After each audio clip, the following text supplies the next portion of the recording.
noite é um passo pro blues. A lua brilhante me diz a púrpura luz das espumas sobre as ondas que o tempo rolou sobre o grande oceano do teu coração a pulsar no compasso da doce canção que não para nas areias da noite no mar, na beira da luz do luar.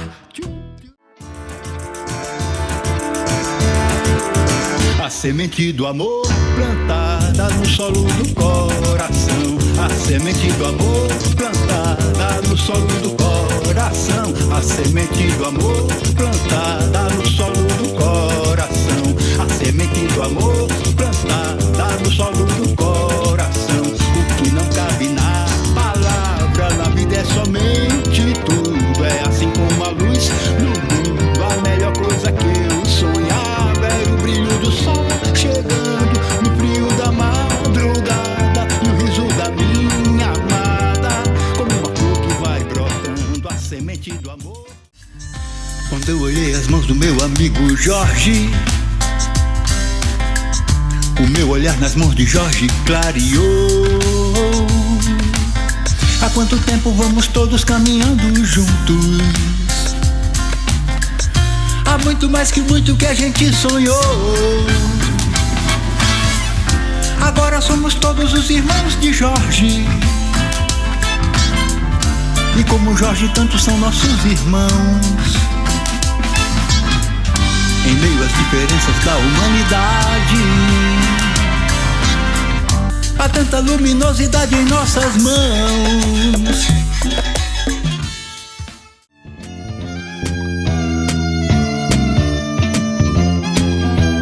Vejo amanhã nascer no coração como um novo sol, nova manhã descortinando um novo mundo ao redor. É toda cor, a luz que brilha dentro do seu olhar, uma canção que faz o mundo inteiro sempre cantar. Beira de mar, o ritmo do tempo no ar, o ritmo do tempo no ar, o ritmo do tempo, o ritmo do tempo.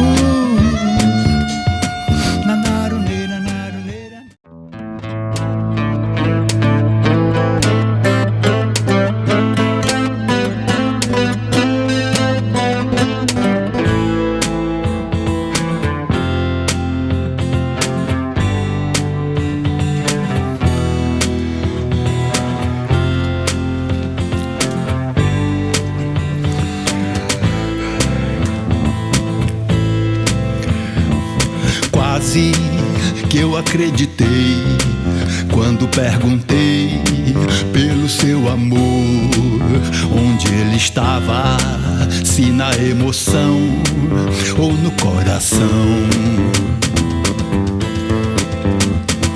Sabe, eu não duvidei, mas não te encontrei em meio à dor em que eu estava. Eu não soube ter o melhor de você.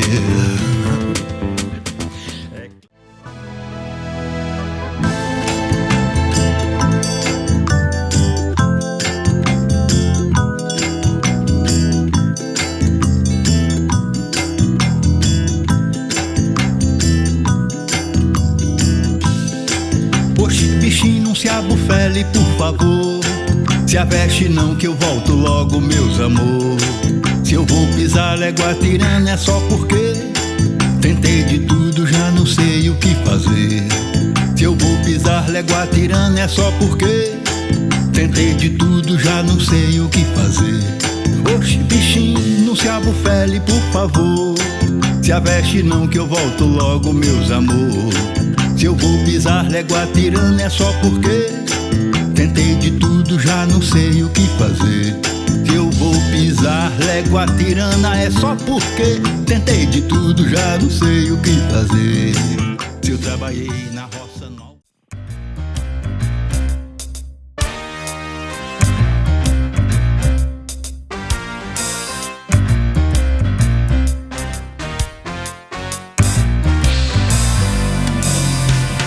Reggae, quero fazer uma canção mais reggae. Eu só queria fazer uma canção mais cheia de luz, voando pelo ar que nos conduz, pra gente viajar de leve nessa brisa breve desses passos, síncopes desses sinais. E não querer mais nada nessa madrugada, além da própria estrada, e amanhecer em paz.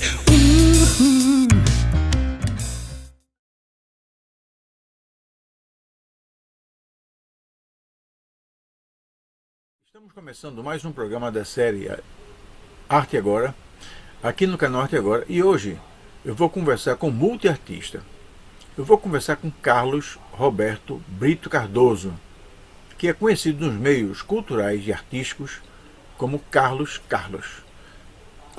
E Carlos Carlos vai nos contar exatamente por que é Carlos Carlos. Ele já está conosco e vamos ouvir essa bela história. Carlos, ele é uma figura ímpar, ele tem um grande destaque em diversas linguagens artísticas, e ele vai contar sobre cada uma delas. Ele vai contar exatamente a sua trajetória no mundo cultural, no mundo artístico. Mas antes, ele vai responder a uma pergunta que eu faço a todos os nossos convidados. E essa pergunta ela cumpre dois objetivos. O primeiro objetivo é contextualizar a presença do convidado neste programa. Por que Carlos Carlos foi convidado sobre a obra de Carlos Carlos? Porque Carlos Carlos sabe tudo sobre Carlos Carlos. Uma coisa muito óbvia. Mas o segundo objetivo é fazer o registro da passagem de Carlos Carlos aqui no canal Arte Agora. O nosso pessoal imagina que daqui a 100, 200, 300, 400 anos, o mundo do futuro, se é que vai haver mundo, algum arqueólogo digital vai cascavinhar os arquivos do YouTube e vai encontrar essa nossa conversa. Eu devo dizer que vou ficar muito orgulhoso em saber que as pessoas do futuro vão saber que eu conversei com o Carlos Carlos nesse começo de 2026.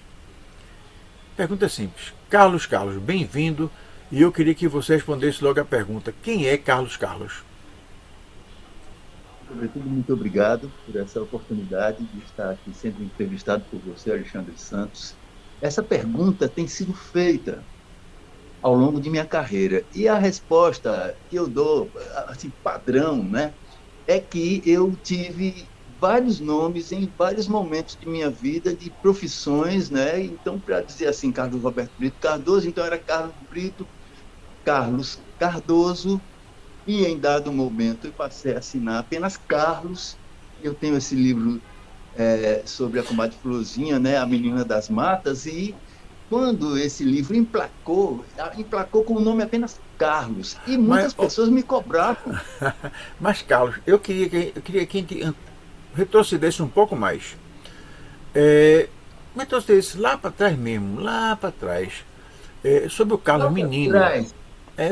O Carlos ele nasceu aonde? Onde foi que Carlos nasceu? Ele teve alguma... Cacá... Como é? Lá atrás.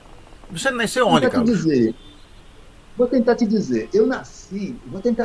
Vou te dizer que eu nasci em uma cidade que eu não conheci, chamada Valença, no interior do Rio de Janeiro, ali na Baixada Fluminense, mais propriamente, né, localizando.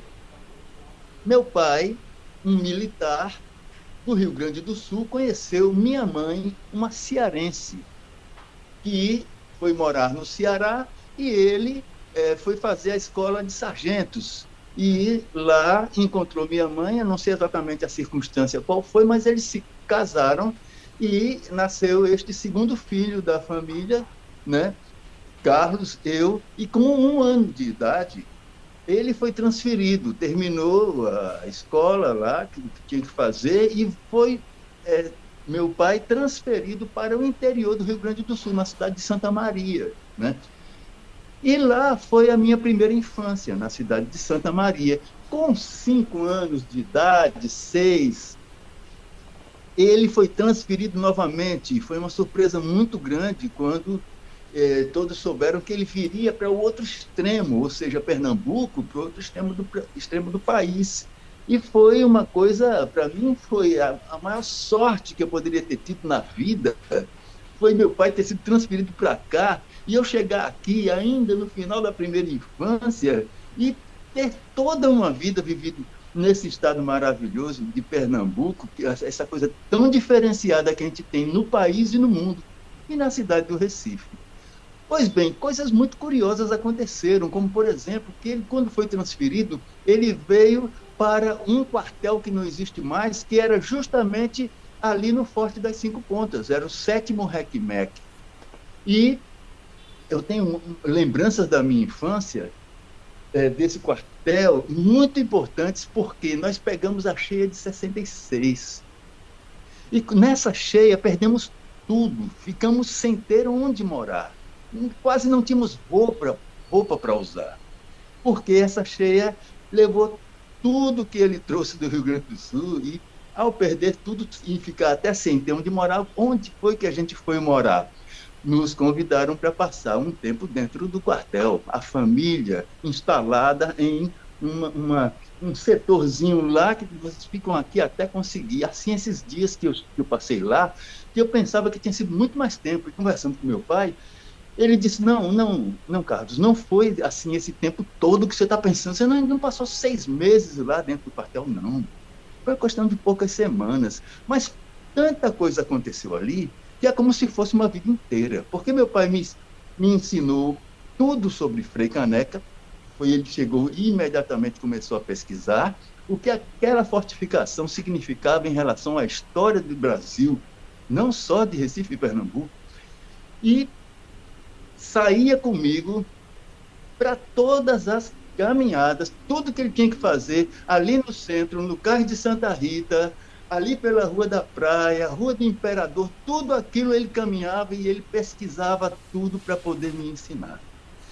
Depois se estendia até a Praça Maciel Pinheiro, Rua do Hospício, saíamos a caminhar e eu fiquei encantado de início, porque eu não sei nada sobre minha cidade, eu não sei nada, sei muito pouco ali sobre o interior do Rio Grande do Sul, pouquíssimas lembranças, e fui assim sendo abastecido de informações pelo meu pai, justamente naquele período de poucas semanas que estávamos no centro da cidade do Recife, no Forte das Cinco Pontas. Então esse início assim foi muito impactante para mim. Me trouxe assim a emoção de, não posso dizer que sou pernambucano, mas eu me naturalizei por mim mesmo. A emoção de ser daqui. Não, e eu quero dizer a todo mundo que pouquíssimas pessoas podem contar que moraram no Forte Cinco Pontas, que é um dos monumentos mais importantes da história do Brasil. E Carlos morou lá. Isso é uma coisa muito importante. Isso é uma coisa digna de aparecer em qualquer biografia de qualquer brasileiro que tenha consciência do que significa brasilidade. Eu fico muito, muito orgulhoso, e da próxima vez que eu tiver, a gente vai pegar um segundo autógrafo, não só pelo autor Carlos, do artista Carlos, mas também como alguém que conviveu naquelas paredes que emanam muita história. Houve um outro fato histórico assim na minha vida que me aproximou um pouco da história menos conhecida, no entanto, não menos marcante. E foi uma sorte, né? Primeiramente vir para Pernambuco, depois ter morado ali dentro do Forte das Cinco Pontas, e depois aconteceu uma outra coisa, já na minha adolescência, quando meu pai foi transferido, eu vou falar uma particularidade, foi transferido do Forte das Cinco Pontas para um outro quartel que deixou de ser quartel, também instalado em uma edificação histórica importantíssima para a cidade de Recife e para Pernambuco, onde eu antecipo logo, o destino fez com que também fôssemos morar lá. Do que se trata? É o Palácio de Campo do Conde Pereira Carneiro, o famoso Conde de Caxangá. Ao final da Avenida Caxangá, tinha à direita uma edificação que era conhecida como o Palácio de Campo do Conde Pereira Carneiro, que foi criminosamente demolida da noite para o dia por uma questão de especulação imobiliária. Aquilo dói no meu coração até hoje.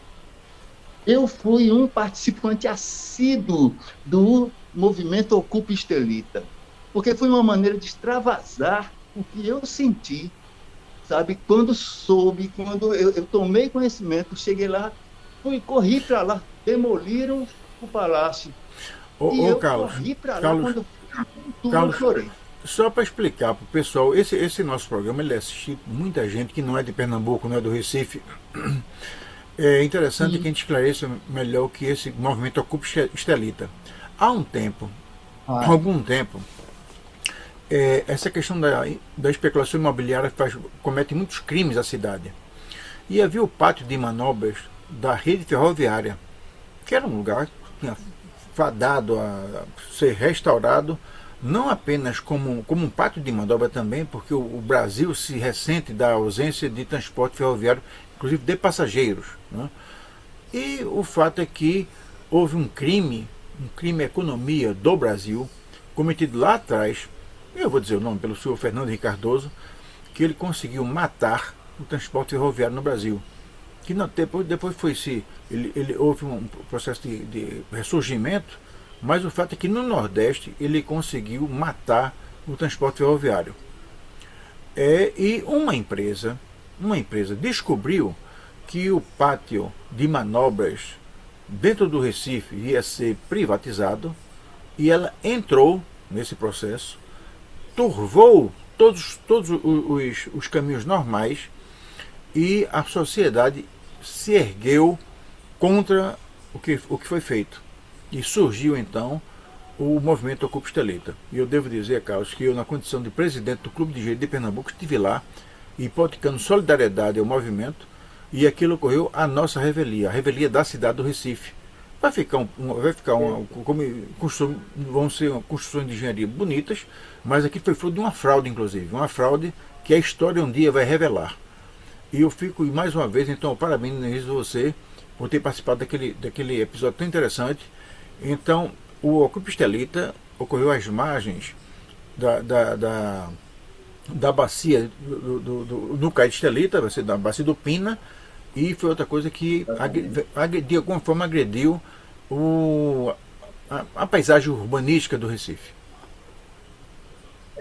Inclusive, sobretudo, iria causar um verdadeiro desastre urbano, construindo prédios que, além de taparem a passagem do vento, da brisa, do mar, litorânea, que, por assim dizer, banha de ar todo aquele centro do Recife, ia criar um sistema de esgotos absurdo, que não iria comportar, então era totalmente inviável, mas era totalmente irresponsável o interesse de construir aqueles prédios ali para uma quantidade tão grande de pessoas, quando aquilo, na verdade, é um registro histórico e que deveria ser muito bem pensado, qualquer coisa que se fizesse ali naquele lugar.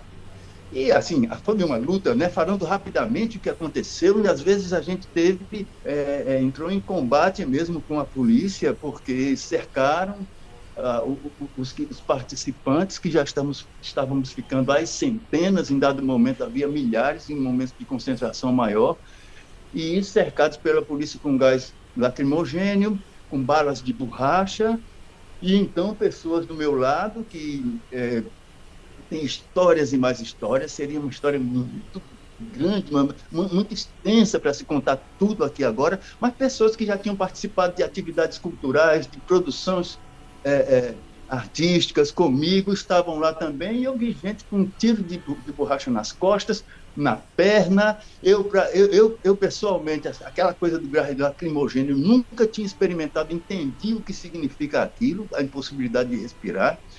E, assim, muita gente correndo para lá e para cá, a gente viu um campo de guerra. Não, e eu quero dizer literalmente, que... E aquilo, Carlos, foi uma coisa que atingiu não apenas os militantes da causa preservacionista, mas também ofendeu o Conselho de Desenvolvimento Urbano da cidade. Na época eu fazia parte do Conselho de Desenvolvimento Urbano, e no dia que nós íamos votar esse crime à cidade, o prefeito Geraldo Júlio convocou a polícia para cercar o prédio. É bom falar abertamente, Não, tem que né? dizer o Quem nome, é tem que que dizer o realmente nome. E eu, na condição de conselheiro, ergui a voz para dizer que eu era conselheiro. Eu não estava ali para ser constrangido pela polícia. E foi uma confusão muito grande, e ao final a indústria imobiliária conseguiu dobrar o bom senso, aprovou o projeto. A prefeitura, ela, para viabilizar de alguma forma, modificou a legislação urbana da cidade, e é como eu digo, de alguma forma vai ficar uma coisa que o turista que não vai conhecer o que poderia ter sido vai achar interessante, mas mais uma vez eu quero registrar a minha solidariedade ao Recife por ter perdido aquilo que era tão importante. Não só importante do ponto de vista da paisagem urbanística, mas também importante porque possibilitava que um dia o Recife pudesse ter restaurado o transporte ferroviário de passageiros, coisa que não vai ter. Mas vamos ouvir aqui a história de Carlos, que a história está ficando cada vez melhor. coisa boa. Obrigado pela oportunidade de partilhar essas passagens, né? E o que suscitou essa feliz memória de uma batalha conquistada, embora pelo menos para que não ficasse muito pior aquela situação ali do cais José Estelita, que você agora nos proporcionou um conhecimento mais aprofundado do que aquilo significou e significa para nós aqui na nossa história da nossa urbanidade. E tem tantas coisas com relação àquilo, a gentrificação, eles iam expulsar muita gente que mora ali naquele entorno, ia haver um desastre social ali, social urbano, que conseguimos evitar que acontecesse. Então, aquilo lá está, assim, em animação suspensa. Não sabemos o que vai dar, o que vai ser, apenas sabemos que evitamos um desastre maior. Mas o que realmente me motivou tanto a participar do movimento é porque eu havia morado, depois de morar no Forte das Cinco Pontas, eu já com 15, 16 anos de idade, meu pai, que era um sargento, né? Lá no começo da história, ele estava fazendo escola de sargentos para ter uma graduação. E ele nunca conseguiu sair dessa condição de sargento. E eu vou contar uma particularidade. É que ele saiu do Forte das Cinco Pontas, transferido lá para aquela parte mais periférica, mais extrema da cidade, porque teve um sério desentendimento com um comandante que lá naquela época da ditadura militar, assim, no auge mesmo, meu pai, interferiu em uma tentativa de tortura lá naquele primeiro andar, que era um enorme, o rancho, como é chamado, o local onde se fazem as refeições, e num intervalo à noite, em que levaram um camarada para lá, e meu pai percebeu o movimento e chegou e disse lá, não, vocês não vão torturar esse cara, não. Não quero entrar em detalhes do que estavam fazendo, era uma coisa muito terrível. E ele disse, enquanto eu estiver aqui, não vou permitir isso, não. Houve até um tiro. O comandante deu um tiro assim para poder se afirmar, e atravessou uma vidraça e ficou o furo lá, e meu pai disse, olha, isso é prova contra você, eu sou apenas um sargento, mas eu não vou deixar de utilizar isso aí como prova. O comandante caiu em si, foi lá com a arma, quebrou o vidro e disse, não, vamos esquecer isso aí, deixa para lá. Mas o fato é que meu pai foi perseguido. A partir daí, ele nunca mais teve promoção, aumento de salário, coisas que era uma vida um tanto difícil, entende? Minha mãe fazia bolo, e meu pai, que tinha uma sanfona e aquele malote da sanfona, ele botava o bolo, usava aquilo como mala, como bolsa, né? E levava para o quartel para vender os bolos que minha mãe fazia, para complementar né, o soldo. E então houve um momento em que aquele quartel que ele para onde foi transferido, lá no final da Avenida Caxangá, e que tinha sido o antigo Palácio de Campo do Conde Pereira Carneiro, Conde de Caxangá, ele havia se tornado um quartel. Meu pai estava servindo lá por alguns anos, saiu de lá e foi para o quartel de Tigipió, que é um outro quartel mais distante ainda. Então, em um certo momento, aquele quartel daquele Palácio de Campo, onde se instalou naquele Palácio de Campo, ele foi abandonado, deixou de ser quartel e aquilo lá ficou abandonado mesmo. Em alguns momentos invadido, e não acontecia muito isso não, porque havia toda uma vigilância no entorno, mas as pessoas entravam lá para depredar e sair. Então, ele fez uma proposta para o Exército Regional. Pediu que a gente fosse morar lá, que a gente se instalasse lá enquanto família, até para ficar preservando aquele monumento. E não nada mais. Aquelas depredações elas parassem de acontecer. Afinal de contas, eram vidraças de cristal europeu, eram esculturas no teto do salão maior que se projetavam do teto para baixo, onde a gente via animais, a gente via uma série de imagens que esse Conde Pereira Carneiro era muito requintado e identificado com a arte. Então, as paredes internas e externas eram repletas de afrescos, que mesmo tendo sido pintados naquela época, quando a gente morava lá, você via as cores nitidamente, de uma arte assim, realmente dava para perceber que o bom gosto desse aristocrata, desse nobre, era extraordinário, acima do caráter dele, que na época era muito normal e aceitável, mas era muito condenável. É muito condenável hoje, quando a gente olha para aquela época, um nobre que tem uma quantidade imensa de escravos e que também não respeitava, não valorizava a vida desses escravos de forma alguma. Então, eram muito castigados, havia um fosso nas proximidades, e como o Rio Capibaribe passa ali nas proximidades também, então tinha um fosso num certo momento que dizem, muitas lendas tem ali, viu? E que ele jogava os escravos que morriam ali naquele fosso para ter acesso direto ao rio. E tem a história de uma filha dele que se suicidou lá e que aparecia de vez em quando o fantasma dela por dentro e no entorno do casarão, e que as pessoas comentavam muito sobre isso, que ela vagava por ali. E isso são histórias que a gente acumulou por ali, mas o detalhe, né, que eu queria completar era justamente isso, que eu tive essa oportunidade de, logo ao chegar aqui, porque a gente perdeu tudo com a cheia de 1966, Carlos, morar no Porto das Contas. E depois acabei também indo morar em outro monumento que foi criminosamente, repito, demolido no calar da noite, assim, de um dia para o outro. Simplesmente numa noite conseguiram, não sei como conseguiram, mas conseguiram demolir todo aquele monumento da nossa história, que foi esse Palácio do Conde Pereira Carneiro. Então, isso foi uma coisa marcante na minha vida. Ali eu já estava fazendo música, né? Já estava me identificando muito com a arte, teatro, né? Aqui também estava fazendo teatro, ali no DCE da Federal. Foi ali o meu início, na verdade. Quer dizer que você já estava no mundo da arte naquela época.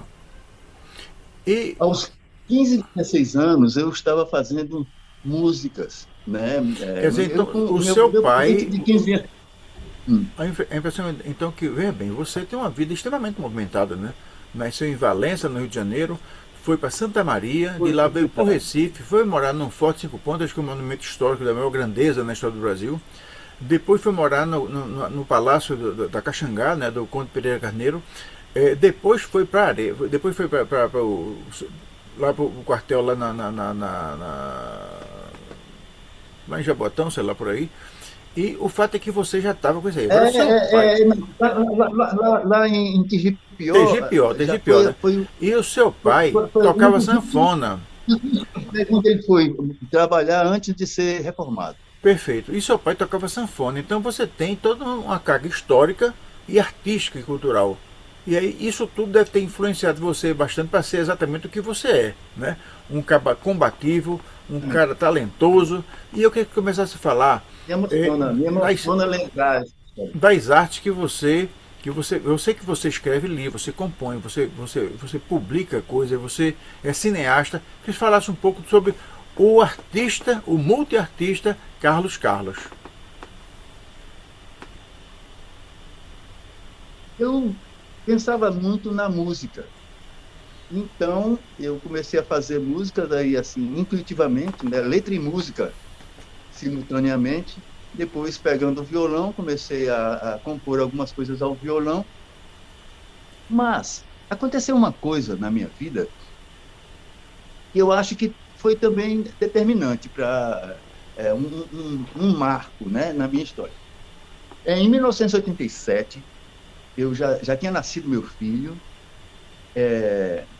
A gente estava tentando fazer um filme em Gravatar sobre a comadre Fulozinha. Esse personagem mitológico, né, do imaginário nordestino, ele corresponde ao que se chama de caipora, ao que se chama de matita perê, mais ao norte do país, e que sabe-se que em todos os lugares do mundo existe um espírito da natureza, né, podemos dizer exatamente assim, que protege as matas. E que, desde as nossas comunidades tradicionais e milenares, né, os indígenas, eles já cultivavam isso. A comadre Fulozinha cultivavam eles tinham muitos conhecimentos sobre esse chamado mundo dos encantados, mundo dos espíritos, e a comadre Fulozinha permaneceu, ficou, assim, conseguiu ultrapassar, trespassar as barreiras do tempo e da cultura, porque foi combatida, muito combatida pela igreja, como coisas que não deveriam ser cultivadas pelos povos tradicionais. Por causa disso mesmo ela ficou. Então a comadre Fulozinha ultrapassou os séculos e hoje a gente tem, né, nas escolas crianças que não viveram isso, mas receberam esse conhecimento pelos pais, que viveram isso no interior e histórias se contavam. A gente, então, lá naqueles idos de anos 80, final dos anos 80, tentamos fazer um filme sobre a comadre Fulozinha que não deu certo. A comadre Fulozinha, dizem que foi ela que não estava gostando daquela história de fazer filme, não, ali, e atrapalhou. Mas ela não me impediu de escrever um livro sobre a nossa uma pergunta. Esse filme, essa obra cinematográfica, lá em Gravatar, aconteceu o quê? Houve qual foi o problema que levou a não realização, concretização do sonho?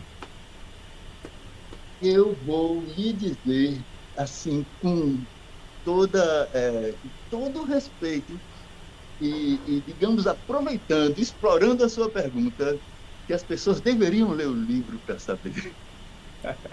Mas... Quer dizer, então, o livro conta... Quer dizer, o livro conta por que não aconteceu o filme. Exato, mas conta os problemas que enfrentamos. Na vida real, o filme não aconteceu.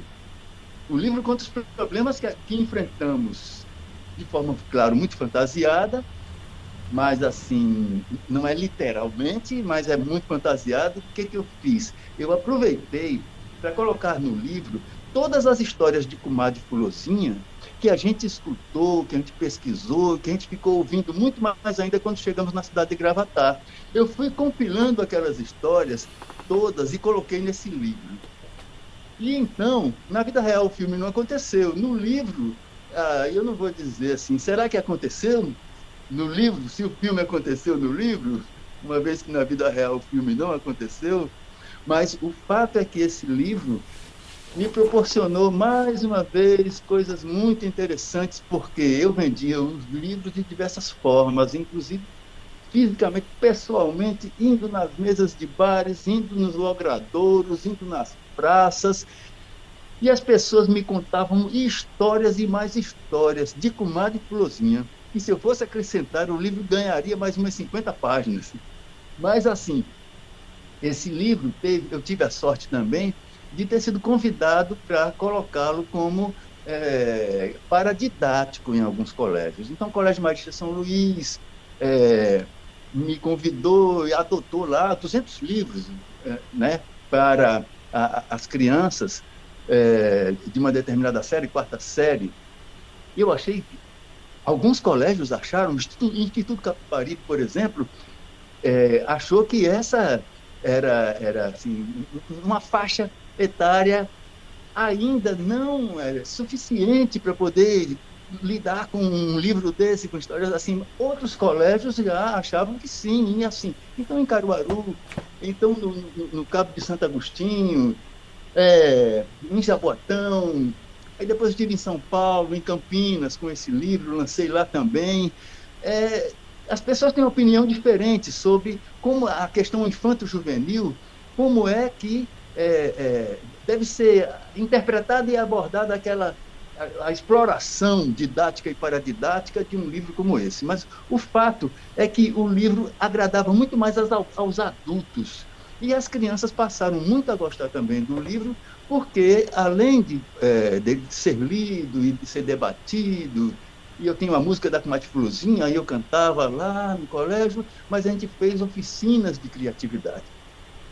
Aí as crianças conseguiram, depois de ler o livro, expressar um pouco mais o que eles... Então, essas oficinas têm três tipos diferentes de oficina, mas o que eles mais gostavam é aquela em que junta 5 crianças diante de um papel craft, esse papel marrom, que parece um papelão, um tamanho industrial, e então elas tinham ali materiais de colagem, de pintura, tudo que pudessem usar, e em comum acordo iam fazendo ali uma interpretação do que eles sentiram ao ler o livro. E depois, ao final, a gente fazia uma exposição na biblioteca do colégio.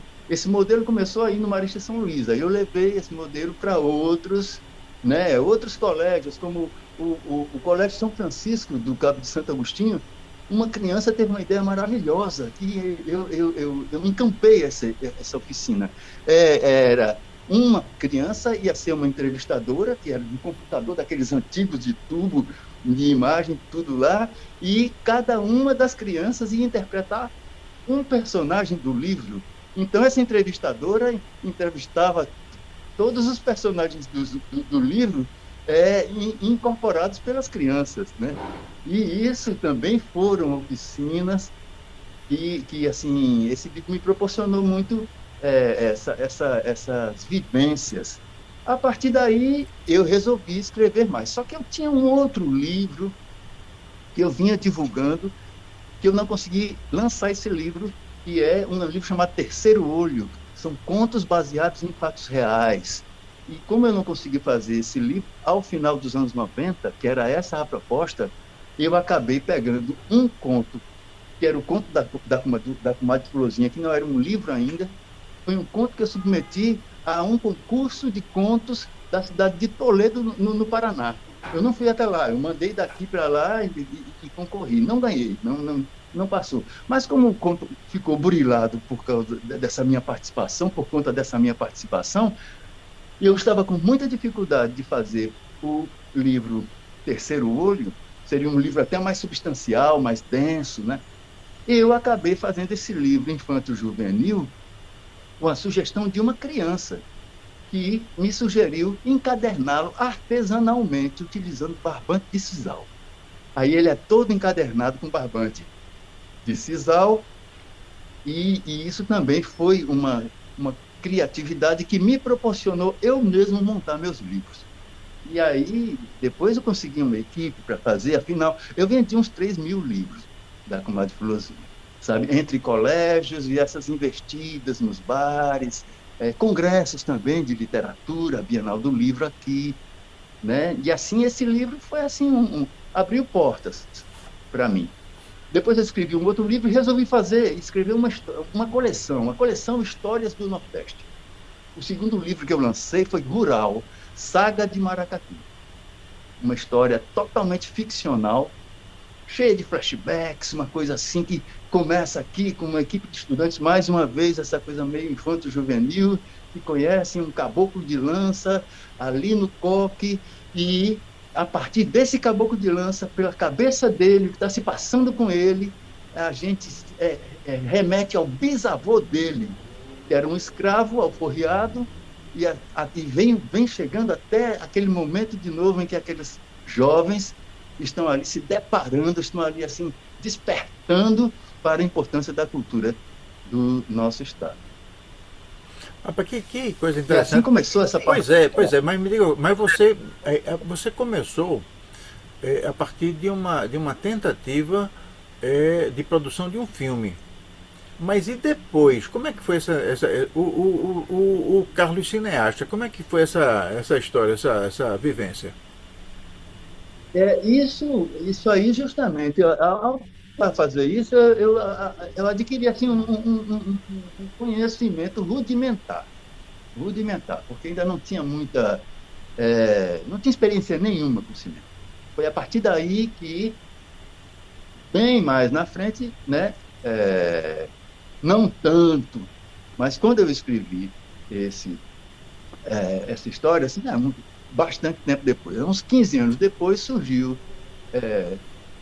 Precisaria dizer que durante os anos 90 eu criei um coletivo poético chamado Proesican Teatróis. Quem é daqui de Recife certamente deve ter adquirido, eu vendi muitos exemplares do Proesican Teatróis, que era um coletivo onde ali a gente tinha dezenas de poetas em cada edição. E muita poesia, né? Eu escrevia um texto de capa, um artigo de capa, e depois era só poemas e ilustrações. Quem me ajudou muito nisso foi Jorge Lopes, um grande poeta, ilustrador e também publicador de esse tipo que chamávamos de jornalzinho de poesia. Na verdade, era uma revista até com certa sofisticação. Mas então, durante esse tempo, eu tive vivências maravilhosas e tive vivências também difíceis nessa coisa de estar vendendo revistinha de poesia nos bares entre Recife e Olinda. E eu fiz uma maneira, digamos assim, de exorcizar, né, esses demônios que durante esse tempo você se expõe muito, acaba também realmente sofrendo as consequências dessa exposição. E isso tudo, de alguma maneira, eu tive que resolver e usei bastante o método da questão do filme lá de Gravatá, que eu não consegui fazer, e eu escrevi um livro para desafogar a frustração de não ter conseguido fazer o filme. Aí eu escrevi o livro, né?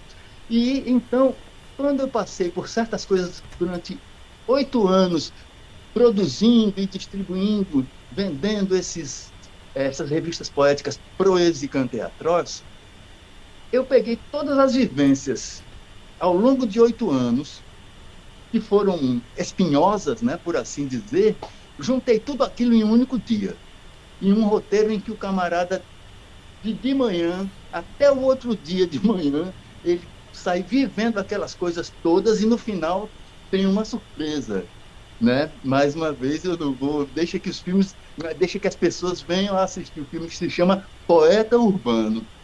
Então é nessa surpresa também que eu tenho a minha catarse. E então desafoga aquilo tudo, fiquei leve, porque ao escrever o argumento do filme e depois ao fazer um rudimento de roteiro, eu fiquei apto para algo que aconteceu espontaneamente. Pessoas que já conheciam os meus livros, né, as minhas histórias, meus poemas, minhas músicas. Dessas pessoas, alguém em especial me convidou para participar de um concurso de roteiros de cinema chamado Concurso Ari Severo e Firmo Neto. Destacando que Ari Severo e Firmo Neto são personagens importantíssimas, né, da rica história do cinema em Pernambuco e na cidade de Recife. E então, em homenagem a esses dois grandes cineastas, criaram esse roteiro, esse concurso de roteiros, que numa dessas edições, esse incrível cineasta chamado Antônio Carrilho, é importante destacar isso, ele me convidou e eu assim, teve aquela feliz coincidência de estarmos no mesmo lugar, na mesma hora, no finalzinho, quase que na última semana em que se expirava as inscrições, a data de inscrições, o período de inscrições, e ele chegou para mim: Carlos, eu não quero, esse ano não quero não, porque eu estou com um roteiro que eu já venho há 3 anos colocando, ele tinha ganho, inclusive um concurso outra vez, com um filme que foi premiado, O Homem da Mata, o nome de um filme que ganhou prêmios, inclusive fora do Brasil, ele já foi premiado nesse nível, nesse patamar, e então ele chegou: eu não quero continuar botando o mesmo roteiro que eu já tentei 3 vezes, não deu certo, agora eu vi que estou aqui, eu estava num bar chamado Dragão, aqui também é uma coisa histórica, mas que não existe mais, fechou, e ele chegou a mim e disse: tu não tem alguma história, alguma coisa assim, algum argumento de filme? E eu digo: rapaz, eu tenho. Aí envolvem-se muitas histórias. Eu estava no finalzinho da produção do livro Rural, Saga de Maracatu, que foi o segundo livro da coleção Histórias do Nordeste, e que íamos lançar, como estava prestes a chegar o dia do lançamento, que foi na Torre Malakoff, que é mais uma coisa interessante, histórica, que eu tive a oportunidade de lançar um livro na Torre Malakoff, que tem toda uma história, mas voltando ao ponto, estávamos lá no Dragão e ele disse: então vamos vamos colocar essa história, porque eu vou voltar atrás, eu não queria mais participar do concurso, porque já tentei muito com esse roteiro que eu botei, não ganhou, a pessoa fica repetindo, fica muito mais difícil ainda. Aí eu disse: então vamos fazer, mas tu tem só que esperar uma coisa, eu estou lançando um livro na Torre Malakoff, e eu lembro da data 28 de outubro de 2007. E a gente estava ali, tipo assim, 23, 24, né, dias antes. E eu digo: tu deixa eu terminar de lançar o livro, e aí a gente parte para esse roteiro. E aí, porque eu estou totalmente concentrado nisso. Ele: não, tudo bem. Foi no outro dia, ele chegou, ele ligou para mim.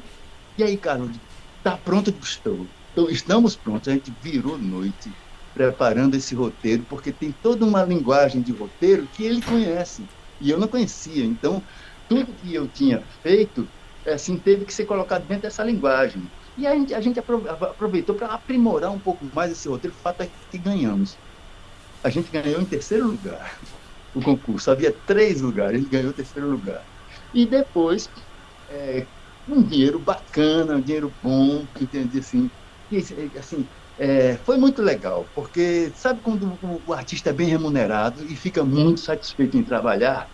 Assim, o artista, ele trabalha mesmo sem ganhar dinheiro nenhum, mas assim, porque é uma necessidade da alma, né, de se expressar. Mas quando, por isso a importância do poder público participar do desenvolvimento da cultura local, nacional, tudo isso é muito importante.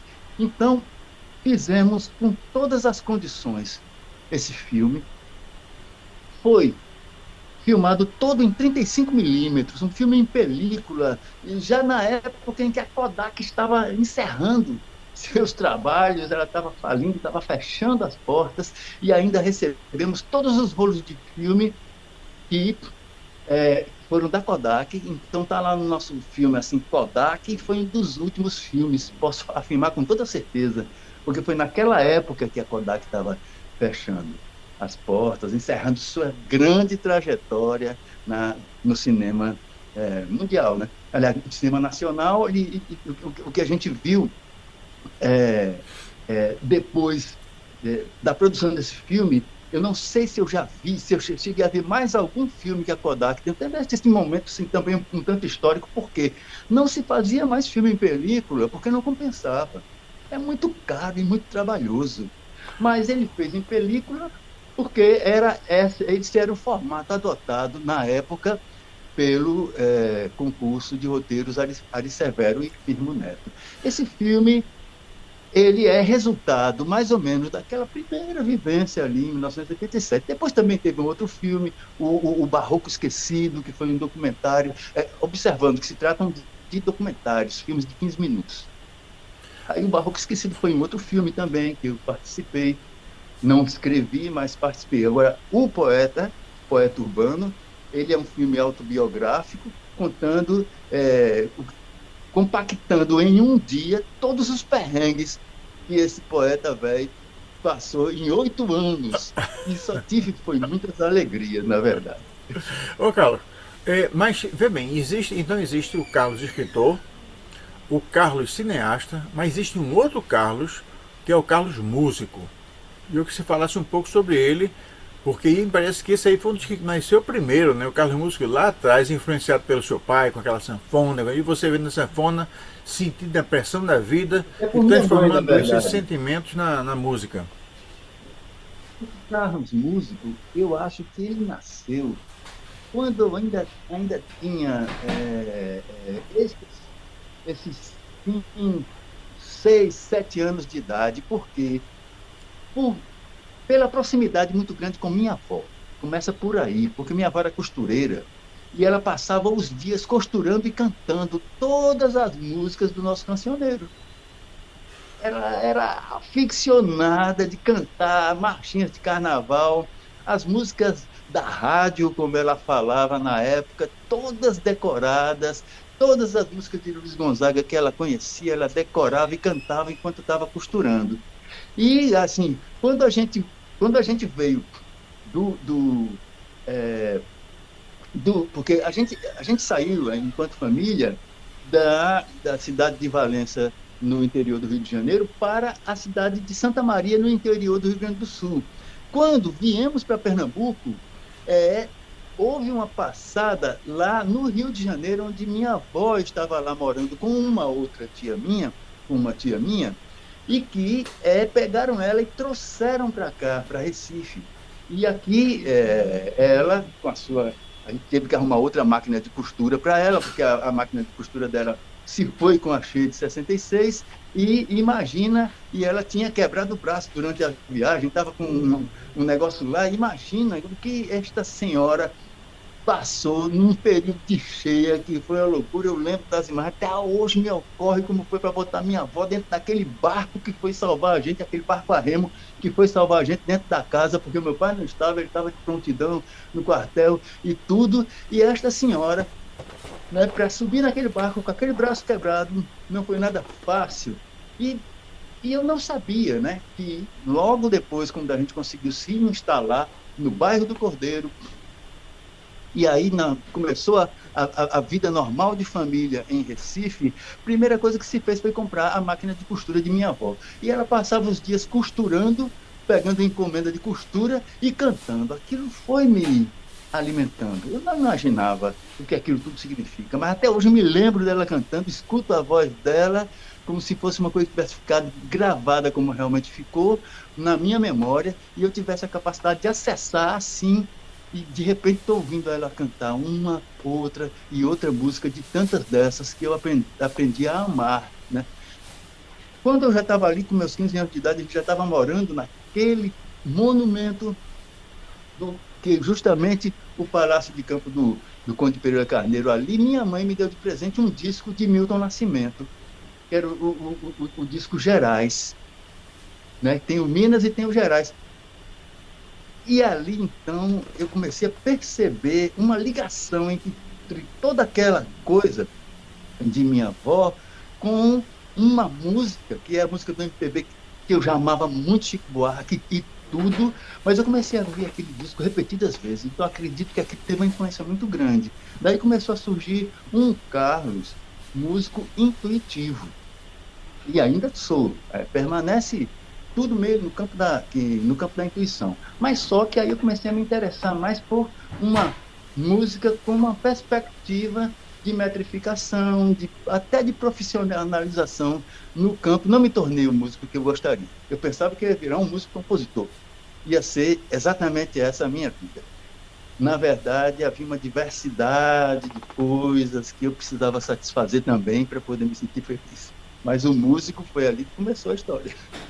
Ô, Carlos, você tem uma presença marcante em muitas artes.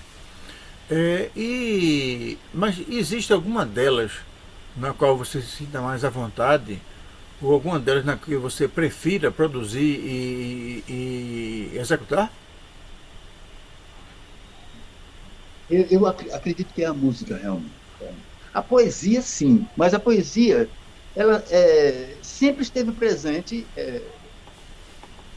Por exemplo, teatro é uma coisa também importante. Eu fiz um curso de teatro no DCE da Federal, no antigo DCE da Federal, ali na Rua do Hospício, na altura do Beco da Fome. Toda essa coisa, para quem não conhece Pernambuco, é muito marcante para nós que conhecemos, porque quem tem a nossa idade... O lembrete aí é o seguinte, né? O Carlos, ele tem uma memória geográfica e histórica muito forte, né? Então o DCE, o prédio DCE, é onde funciona, para você que está em casa, que é engenheiro, é onde era a antiga escola de engenharia. Então durante muito tempo o Centro de Tecnologia foi criado na cidade universitária e ali passou a ser a sede do Diretório Central dos Estudantes, que foi uma organização histórica que deu muito trabalho àqueles que não queriam a redemocratização no país.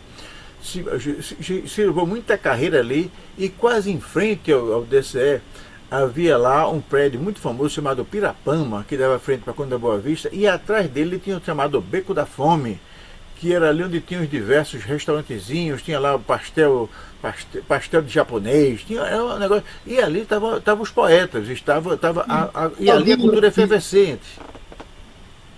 O famoso Eliela, que é a cachaça com caldinho de feijão, tudo, né? Estava tudo lá. E aquilo lá naquela época era descalço, né, Alexandre? Era de barro. Quando chovia, cara, assim, você afundava assim, quase que o pé afundava na lama, no barro do Beco da Fome, e ninguém deixava de ir lá mesmo assim.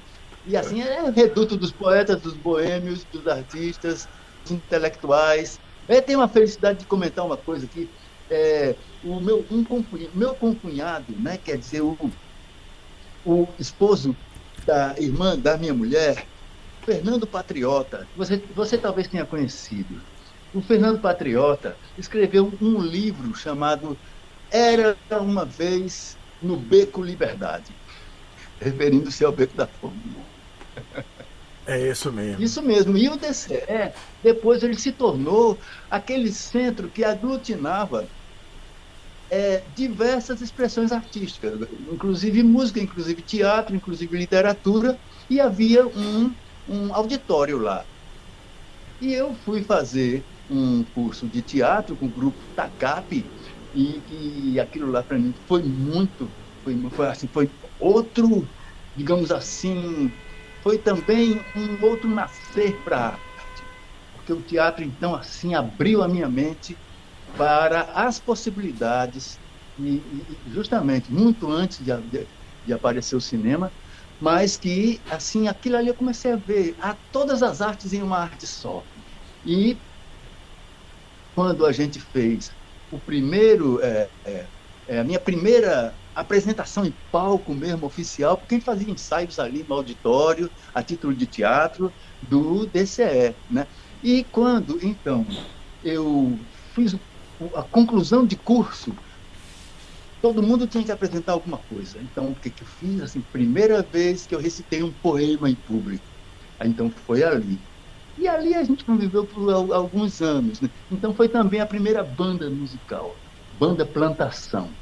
Então, o primeiro show que a própria banda fez, a Banda Plantação fez, foi também naquele auditório. Então, aquele DCE, Aquele prédio, ele guarda, imagino, na minha vida, tantas vivências, tantas memórias, imagino na vida de tantas outras pessoas e tantos outros artistas que tiveram até suas formações, como foi o meu caso, ali em diversas áreas. Então, eu posso dizer que, além da música, a poesia, assim, foi a primeira coisa que eu apresentei assim em público, com uma plateia, foi um poema.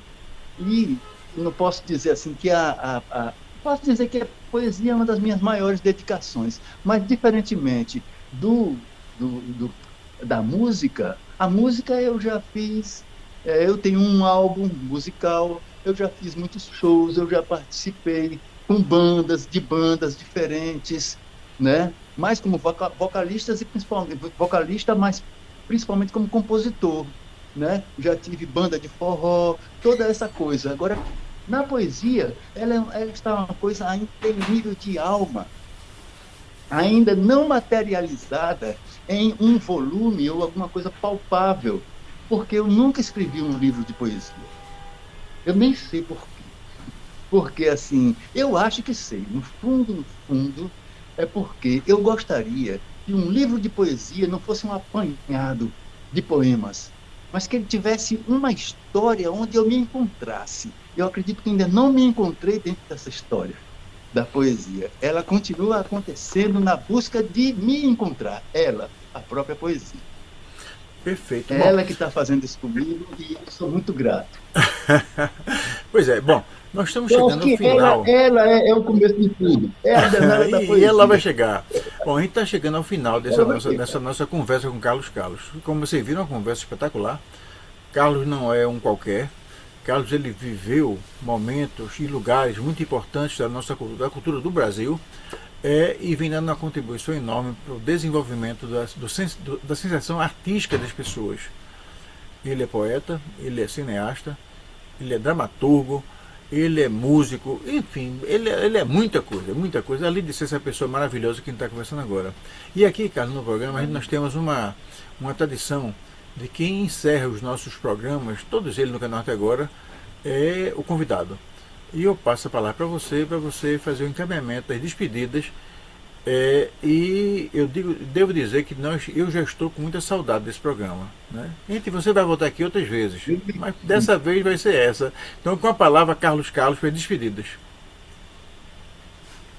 Então, eu tive a oportunidade de conhecer o Alexandre Santos ontem, porque foi justamente no escritório de dois grandes amigos e estávamos fazendo aí um apanhado que eu gostaria de destacar para um livro que nós queremos promover, falando do Rio Beberibe, que é uma outra história importantíssima, que através desse lançamento a gente vai conhecer a importância do Rio Beberibe na história do Brasil. E, neste momento, vale mencionar o nome das pessoas, né? Porque eu estava com o Zenóbio e eu estava com o Jefferson, né? E são grandes amigos de Alexandre Santos. Então, o Jefferson disse: Carlos, você poderia fazer. Seria interessante assim você falar um pouco da sua história numa entrevista com o Alexandre Santos. Então, isso estava ontem se falando sobre isso. Eu falei com o Alexandre Santos rapidamente pelo tablet de Jefferson e hoje aqui estamos concluindo essa entrevista. Então, é muito grato isso tudo, sabe? Porque revela um sincronismo que a arte tem e uma capacidade de aglutinar e aproximar as pessoas. Então, assim, eu quero agradecer aqui a oportunidade que Alexandre Santos está me proporcionando e também a Zenóbio, a Jefferson, e talvez terminar falando um poema. É um poema em martelo agalopado, uma coisa que é bem própria daqui da gente, de Pernambuco, que ele é assim: o melhor dessa vida é cultivar o desejo da gente bem servir e viver do que pode construir sem achar que não vai realizar. O desejo da gente se encontrar é a força da nossa natureza que enche essa vida de beleza e transforma isso tudo em paraíso. Olhe bem que no mundo isso é preciso. É tão raro e tão fácil de encontrar. Muito obrigado.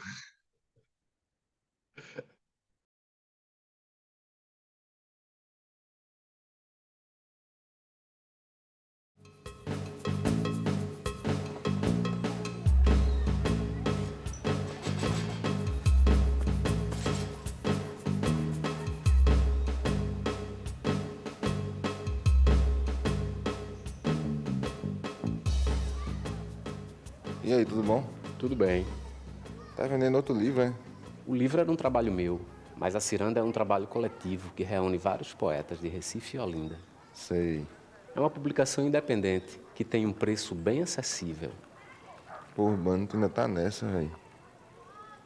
É importante te lembrar também, então. Obrigado, de acompanhar. Sem engano, bro. Sem engano. Desculpa, não gosto de poesia, Eita, acabei de pagar a conta. Tô com o dinheiro pegado. Só tô com o da passagem só. Tô lisa, quero não. Beleza, mas deixa pra próxima aí. A gente já tá bebendo fiado aqui. Rapaz, nem leu, eu sei. Não!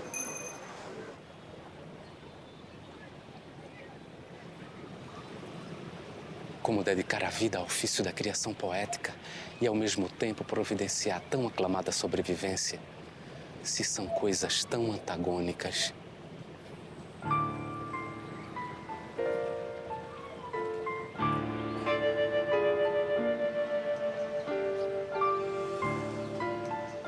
Uma média de 10 mesas por bar, com umas 3 ou 4 pessoas em cada mesa. Falei com uma pequena multidão hoje. O problema está no poeta? Não. Ele é o mesmo desde sempre, desde a Idade Média. Estaria no público? É muito difícil encontrar alguém que nunca tenha escrito ou lido uma poesia ou escutado uma letra de música que o transportasse, que o arrebatasse para uma dimensão mais fluente e criativa da vida. Tô sem a passagem de volta, mas não há distância entre Recife e Olinda. O medo cria músculos e sólidos ossos nas nuvens do céu. Partindo de um ponto básico, no meio desse itinerário errante, não esqueci o preço da passagem, mas me perdi dentro do ônibus. Como na vida, fora o motorista e o cobrador. Tudo é passageiro. Carrego resmas de poemas e nenhum cruzeiro, mas acabei viajando agarrado no para-choque mesmo. O medo aumenta o perigo e diminui os homens. Hoje indiana, cartudes indianas, tapas de sofá, lençol com estampa indiana, tudo aqui na produção. Agora é produção. Perdemos de novo na justiça. Eu sou funcionário público há 6 anos. Isso é um absurdo, eu não aguento mais. O senhor funcionário público, ninguém sabe, né? A senhora mesmo pode subir seu preço, o lucro e garantir algum aqui com a gente pra pagar suas coisinhas.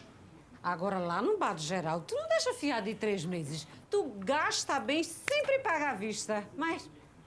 Agora, a poesia atropelou o meu verso, saiu da linha e traça a vida por um triz. Boa tarde, pessoal. Esse é A Ciranda. São 63 poemas e ilustrações com poetas de Recife e Olinda. E também poetas tradicionais da literatura brasileira. E esse poema aí é seu, é? Não, esse poema é do Érico Suluna, mas tem poema meu aqui. É muita coisa pra ler e pra olhar. Custa menos que uma cerveja e vale até um valear. Esse cara tá enganando a gente. Isso é feito aquelas publicidades que as lojas fazem. Tá aqui, ó, a propaganda. Bomba d'água. Isso é a distribuição comercial do meu produto, senhor. tu sabe lá o que é comercial. Eu sou comerciante de cerveja, de comida. Isso é que é Isso é lá mercadoria, menino. Eu não vou financiar a sua loucura, pois a minha já me sai muito cara. Ângelo Bueno, página 16. Não vai financiar ninguém, doido. Já estás aí pedindo. Toma! O que eu promovo é educação. E eu sei muito bem o preço que estou pagando hoje pela minha utopia. Moça, me dê a conta.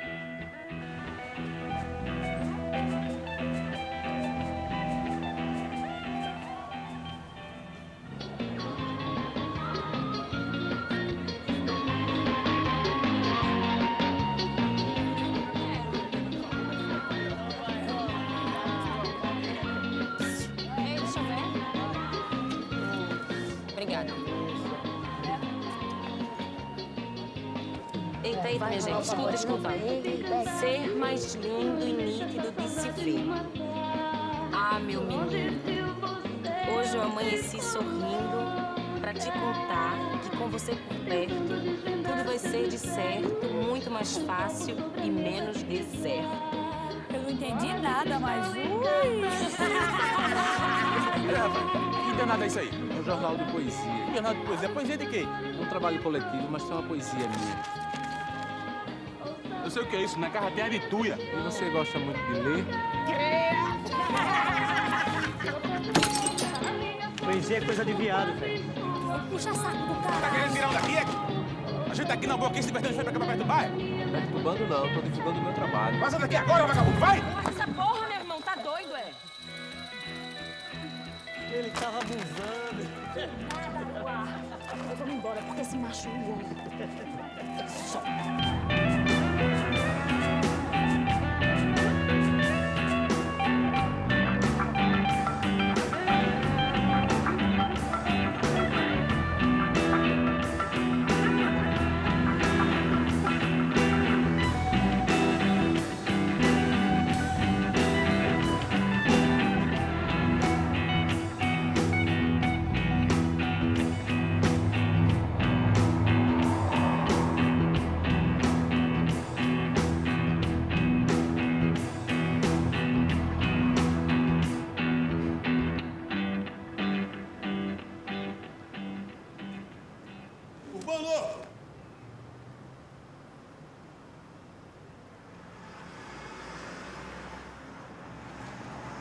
Bom te ver, Urbano. Ficou ótimo. Eu comprei a ciranda lá na Pitombeira semana passada. Urbano, tá massa. Então, vende aí uns pra gente distribuir no escritório. Tá indo pra Olinda? Vai ter recital hoje lá, né? A gente tá indo pro Janga. Mas se quiser, te dou uma carona até o carro. Mas eu não vou ficar lá, não. Também não sei se vou ficar. Tô indo pra casa, mas tô sem passagem. Entra aí, cara. Na saída tu me lembra. Já acertei o livro com a gráfica. Tem poema novo. É frustrado o homem utilitarista. O que ganha mal dá para pagar as contas. Quero cegar o estilete que me cortou a língua. Já resgatei as mãos, a alma. Paga aluguel, água, luz. Agora só me resta resgatar as palavras. Valeu, Mirtes. Valeu, Tílio.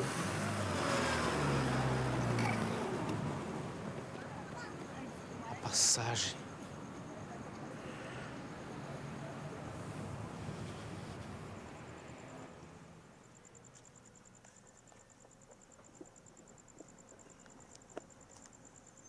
Agora só me resta resgatar as palavras.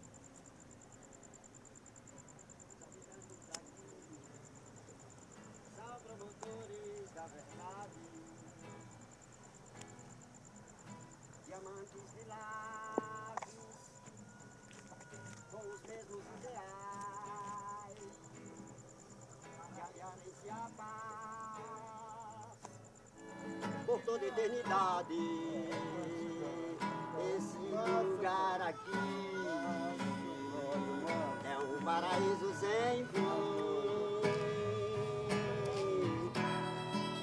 Os habitantes daqui são promotores da verdade, diamantes lilazes com os mesmos ideais de aliarem-se à paz.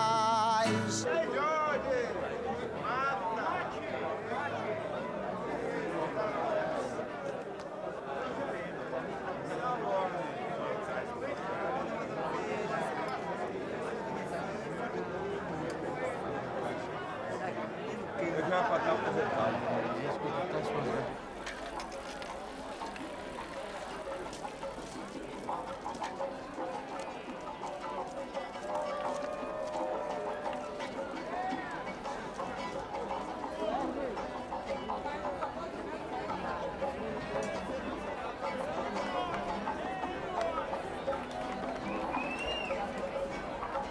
Sou bandido, você ama minha casa é o rio do mal, meu pai é um animal, minha mãe é muito enlouqueceu. Só resta eu com a minha faca e a minha mão. Só resta eu com a minha faca pra cair a minha não. Sou pirata, solitário, sem mais nada. Sem bandeira, sem espada e o mar pra viver. Sangue frio derramado no complexo. Não é aquela festa de Babeto, velho. Aquela festa foi massa, meu irmão. Só gente bonita e gostosa. Pô, você no começo, Fazer velho. o que seja é inútil. Não fazer nada é inútil. Mas entre o fazer e o não fazer, mais vale o inútil fazer. Mas não fazer para esquecer que é inútil. Nunca o esquecer. Mas fazer o inútil sabendo que ele é inútil. E bem sabendo que é inútil. E que seu sentido não será sequer pressentido. Fazer. Porque ele é mais difícil do que não fazer. E dificilmente se poderá dizer com mais desdém. Ou então dizer direto ao leitor. Ninguém, que o feito foi para ninguém. João Cabral de Melo Neto.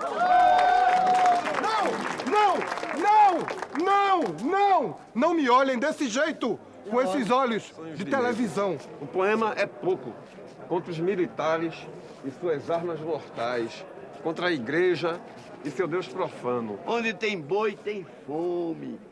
Gado cercado, gente fora do pasto. Morrem a míngua nas favelas, enquanto a elite eterniza inigualável bacanal, deixando as telenovelas a educação que precisa esta ordem social. Vá cuidar da sua vida, diz o dito popular. Quem cuida da vida alheia, da sua não pode cuidar. Crioulo cantando samba era coisa feia. Mas meu avô falou, saravá! E Sara foi e viu brigas e mais brigas, intrigas em Brasília, na cúpula do poder, na hora de comer. 3 homens de mãos dadas têm a largura de um rio. Qual o seu alto flagelo? Você mente, sente medo, ódio, rancor, vingança, ciúme doentio. É corrupto, hipócrita, traidor, destrói.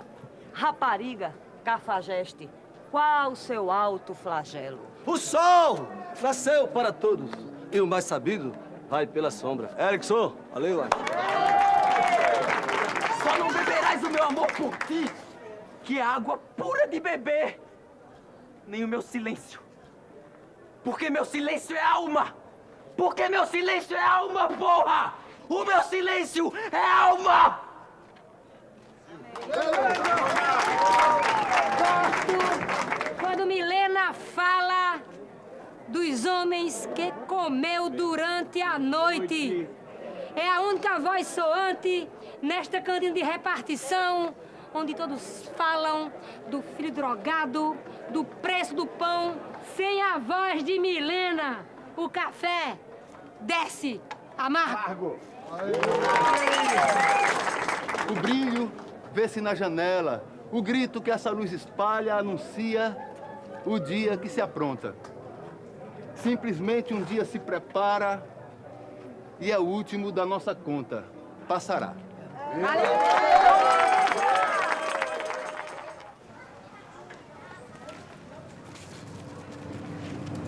Além do desconforto e de não poder pedir parada, pior é o perigo de cair no catabil, meter a cara na cratera e talvez até ser preso. É isso. É acusado de danificar o asfalto. Eu acho isso tão comum que já está ficando até monótono. Só não desisto da viagem porque não tenho medo de acidente de percurso. Eu ainda chego em casa hoje.